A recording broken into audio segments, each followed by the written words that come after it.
ஓம் சாந்தி. எல்லோரும் சந்தோஷமாக இருக்கிறீங்களா?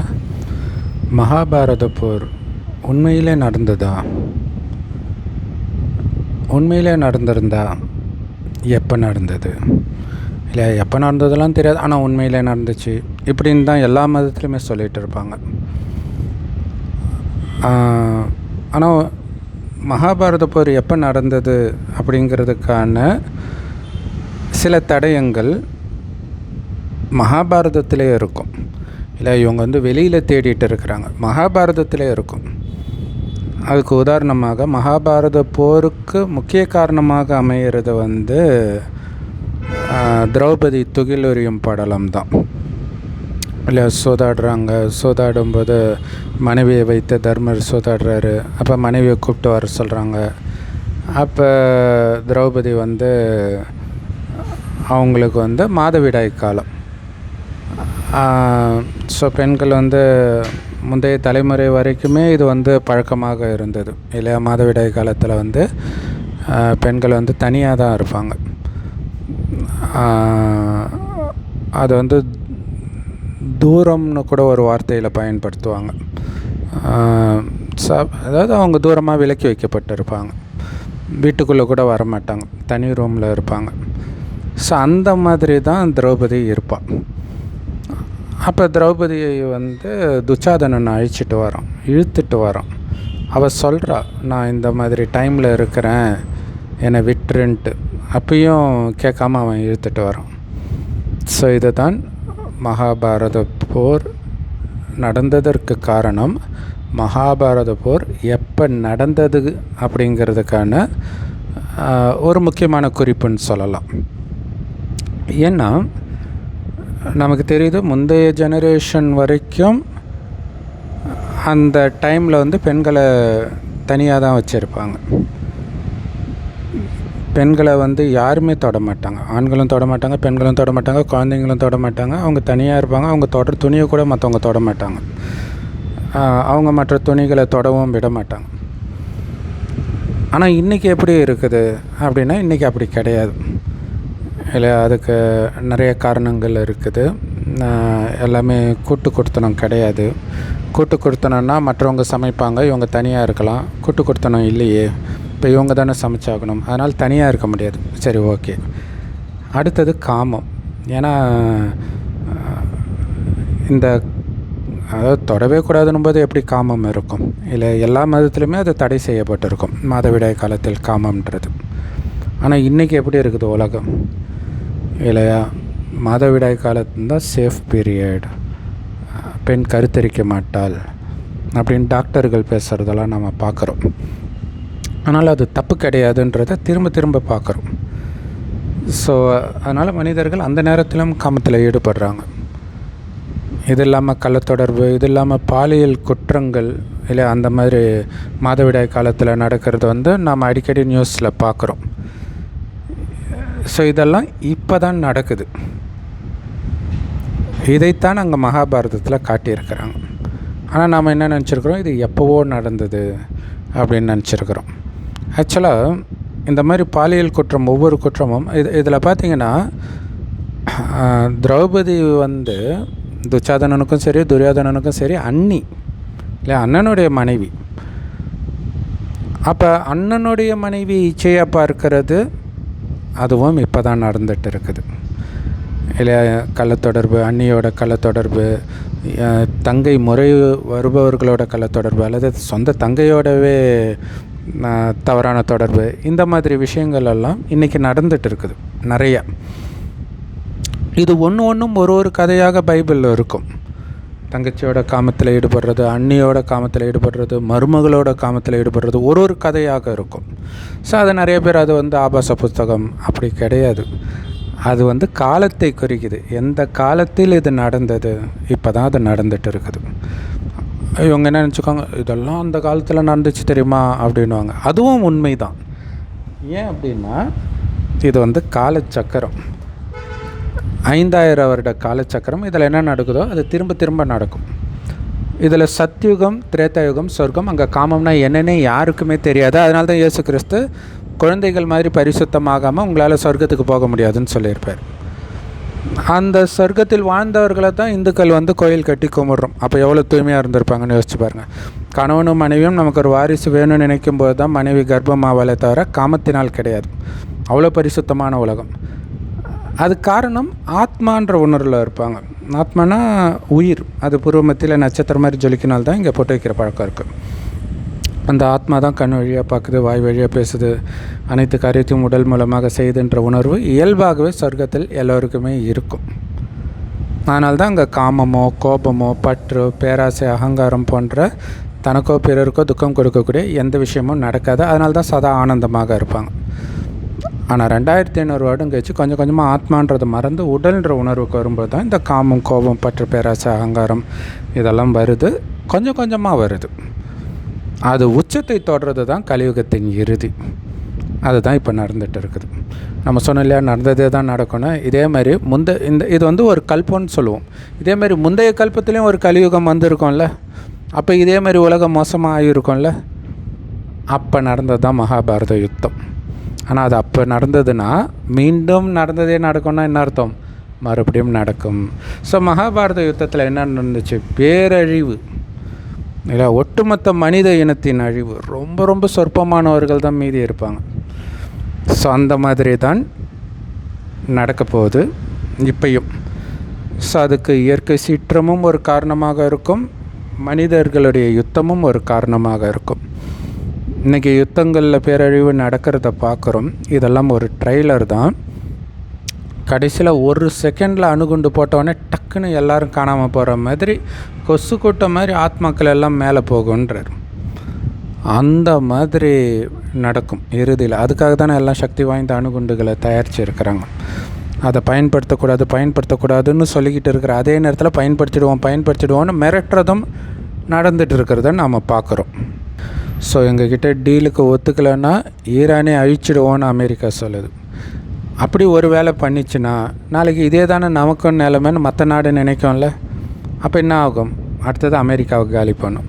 ஸோ அப்போ அமெரிக்காவோட சப்போர்ட்டில் இருக்கிற நாடு என்ன நினைக்கும்? இந்த நாடு. ஸோ இப்படி ஒருவர் அழிப்பது நடந்துகிட்டு இருக்கும். ஆனால் இப்போ என்ன சொல்கிறாங்கன்னா, எங்கே போட்டாலும் ஒட்டுமொத்த மனித இனமும் அழிகிற மாதிரி சக்திசாலியான அணுகுண்டுகள் தான் வச்சுருக்கிறாங்க அப்படின்னு சொல்கிறாங்க.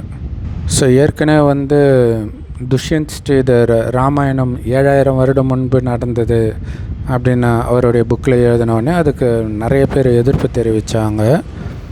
7000 வருடம் முன்னாடி நடந்தது இல்லைன்னு மறுக்கிறது கிடையாது.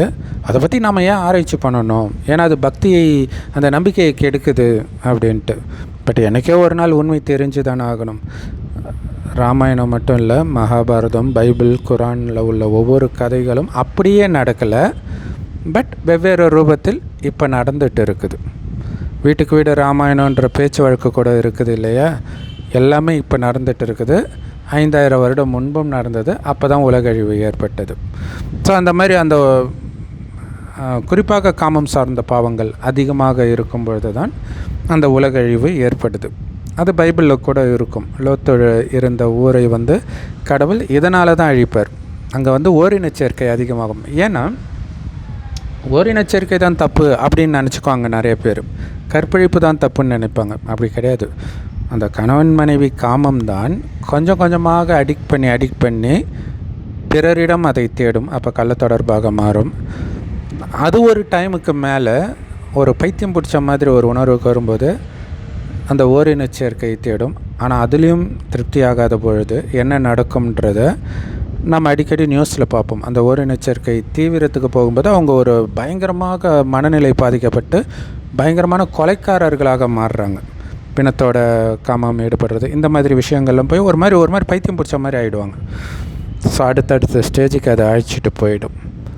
கணவன் மனைவி காமம் தான் அங்கே விதையாக இருக்குது. அதனால தான் காமம் மகாசத்ரு அப்படின்னு கீதையில் சொல்லப்பட்டிருக்கு. சரி, எப்படி அதை வெல்வது? ஏன் வெல்லணும்? ஏன்னா எப்படியும் உலகம் அழிய போகுது இல்லை, ஏன் வெல்லணும் அப்படியும் ஒரு டவுட் வரும். ஏன்னா இது கலியுகம் அழிவதே மீண்டும் சத்யுக சொர்க்கம் உருவாவதற்காகத்தான்.